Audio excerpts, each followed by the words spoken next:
بسم الله الرحمن الرحيم. عن أبي هريرة رضي الله عنه قال قال رسول الله صلى الله عليه وسلم: المسلم أخو المسلم لا يخونه ولا يكذبه ولا يخذله، كل المسلم على المسلم حرام عرضه وماله ودمه، التقوى هاهنا، بحسب امرئ من الشر ان يحقر اخاه المسلم۔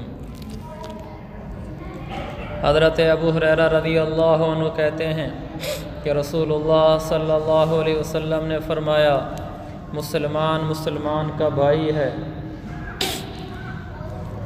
وہ اس سے خیانت نہیں کرتا، اسے جھوٹ نہیں بولتا اور اس کی مدد سے کنارہ کشی نہیں کرتا، یعنی اس کی مدد کرنا نہیں چھوڑتا۔ ہر مسلمان کی دوسرے مسلمان پر عزت حرام ہے، اسی طرح ایک مسلمان کا دوسرے مسلمان پر اس کا مال حرام ہے، اسی طرح ایک مسلمان کی جان دوسرے مسلمان پر حرام ہے۔ پھر دل کی طرف اشارہ کرتے ہوئے فرمایا، تقویٰ تو یہاں ہوتا ہے۔ اس کے بعد فرمایا، کسی آدمی کے بدترین انسان ہونے کے لیے اتنا ہی کافی ہے کہ وہ اپنے مسلمان بھائی کو حقیر جانے۔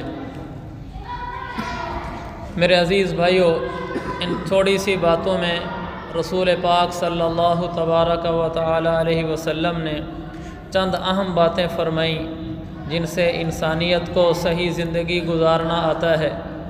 ایک تو آپ نے فرمایا، کوئی مسلمان دوسرے مسلمان بھائی سے خیانت نہیں کرتا، اس کو دھوکہ نہیں دیتا۔ دوسرا فرمایا، جھوٹ نہیں بولتا، جھوٹ بولنا مسلمان کی شان کے خلاف ہے۔ تیسرا فرمایا کہ جب اس کو مدد کی ضرورت ہوتی ہے تو اس کی مدد سے ہاتھ نہیں پیچھے ہٹاتا بلکہ اس کی مدد کرتا ہے۔ جو آدمی کسی دوسرے مسلمان کی مدد کرتا ہے، اللہ اس کی مدد کرتا ہے۔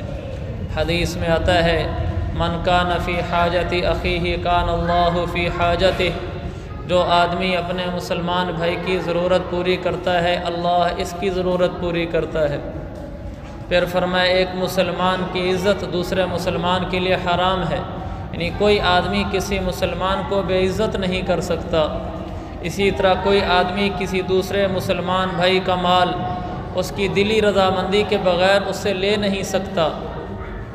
بالکل اسی طرح کوئی مسلمان کسی مسلمان کو قتل نہیں کر سکتا۔ تو ایک مسلمان کا مال دوسرا مسلمان اس کی جب تک دلی رضامندی ہو استعمال نہیں کر سکتا۔ ہمارے ہاں بہنوں کی جائیدادوں کو لے لیا جاتا ہے، حالانکہ وہ دلی طور پر رضامند نہیں ہوتی، اوپر سے ان سے کہلوا لیا جاتا ہے کہ میری بہن تو راضی ہے نا، اور وہ کہہ بھی دیتی ہے کہ ہاں راضی ہوں، اس لیے کہ وہ یہ سمجھتی ہے کہ اگر میں نے نہ کر دی، کل خدا نہ خواستہ مجھے طلاق ہو جائے تو مجھے سنبھالنے والا کون ہے؟ میرے بھائی ہی تو ہیں، اور کون ہے؟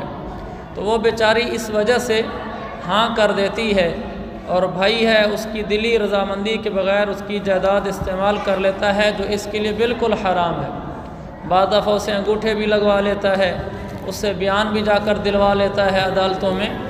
ان انگوٹھے لگانے اور عدالتوں میں بیان دینے سے وہ جائیداد حلال نہیں ہو جاتی جب تک وہ اپنی دلی رضامندی سے جائیداد نہ دے، اور وہ بھی ایک دفعہ جائیداد کا وصول کرنا ضروری ہے، وصول کر کے پھر دینا چاہے تو دے، وصول کیے بغیر اگر دے دی تو بھی شریعت میں معتبر نہیں ہے، چاہے دلی رضامندی سے دی ہو، اس لیے کہ وراثت جبری حق ہے، انسان کو ضرور وہ لینا پڑتا ہے، لینے کے بعد پھر کسی کو دے تو ٹھیک ہے۔